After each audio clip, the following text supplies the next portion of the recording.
M. Mahendran dan Hafizah Muhammad Bahar adalah dua orang penulis cerpen negeri Pahang yang telah menerbitkan kumpulan cerpen masing-masing pada tahun 2018 dan 2019, iaitu Karupaya oleh M. Mahendran dan Hafizah Muhammad Bahar.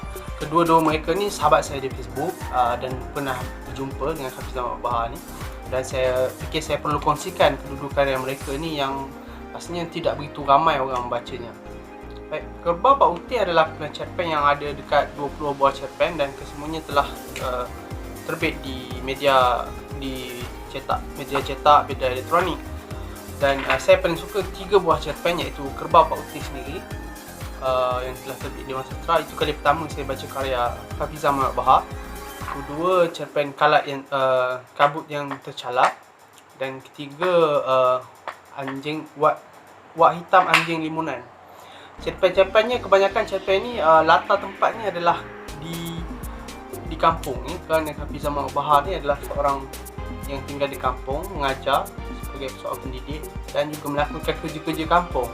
Jadi apa pekerjaan dan masalah dan juga suasana kampung itu dicurahkan ke dalam bentuk kreativiti, dalam bentuk kepengarangan cerpen. Contohnya macam cerpen Kerbau Pak Utih ni, ianya digarap dengan begitu humor dan sinis sekali.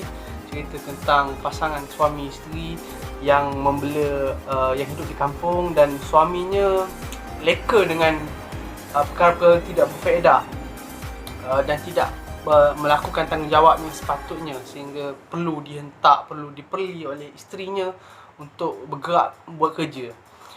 Begitu juga dengan cerpen Wak Hitam Anjing Limunan.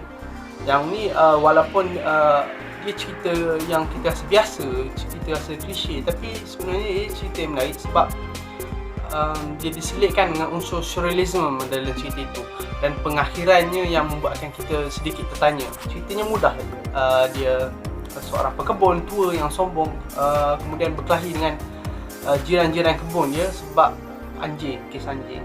Kalau nak tahu cerita dia macam mana, boleh dapatkan buku ni lah. Dan ketiganya, cerita yang saya fikir tak kurang penting juga, iaitu Kabut yang Tercala. Kabut yang Tercala ni cerita tentang kemusnahan alam yang berlaku di kampung, yang memberi kesan kepada habitat haiwan dan juga penduduk daripada sudut kesihatan dan kemusnahan fizikal kampung. Disebut kabut yang cala yang berwarna oranye dalam cerita tu, pada masa itu mengingatkan kita kepada kes bauksit di Kuantan yang kalau 2-3 tahun lepas menyebabkan berdebu satu kawasan di Kuantan tu. Jadi itu 3 cerpen yang saya suka daripada cerpen ini. Cerpen-cerpen lain pun tidak kurang baiknya juga. Dan Karupaya pula menampilkan 13 buah cerpen. Dan M. Mahendran ni menulis sudah lama ya, sejak tahun 1988 lagi. Cuma baru-baru ini je diberehat lama sebentar. Dan baru-baru ni tahun 2017 dia kembali menulis. Dan ini adalah cerpen dia yang pertama, dan kebanyakan cerpen ini pernah menang anugerah. Daripada pembacaan saya menunjukkan bahawa M. Mahendran ini seorang yang mengagumi sastrawan yang menulis yang lebih lama seperti Aziz Abdullah. Karupaya, contohnya Karupaya sendiri adalah kalau tak silap saya watak dalam novel Ihsan Mat Said, dan ada beberapa watak lain seperti Tok Ya, kemudian disebut nama-nama sastrawan negara.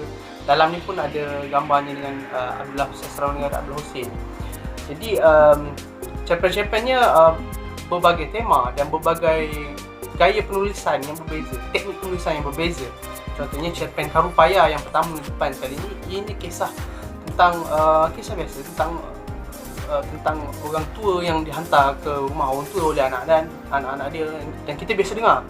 Cuma pengakhirannya menyedihkan ya, bila apa yang berlaku dia mati keseorangan. Dan cerpen seterusnya ada cerita tentang dia pergi sesat ke neraka kan. Digambarkan suasana neraka tu macam mana. Kemudian ada beberapa cerpen lain yang mengisahkan tentang haiwan, tentang orang terbuang, dan teknik-teknik bercerita dia pun agak berbeza daripada satu cerpen ke satu cerpen, menunjukkan M. Mahendran ni seorang yang mahir bercerita. itulah ulasan pendek saya untuk dua kumpulan cerpen, iaitu Karupaya dan juga Kerbau Pak Putih. Untuk mendapatkan kedua-dua buah buku ini, boleh tekan link kat bawah, saya sediakan link kat bawah, dan selamat membaca.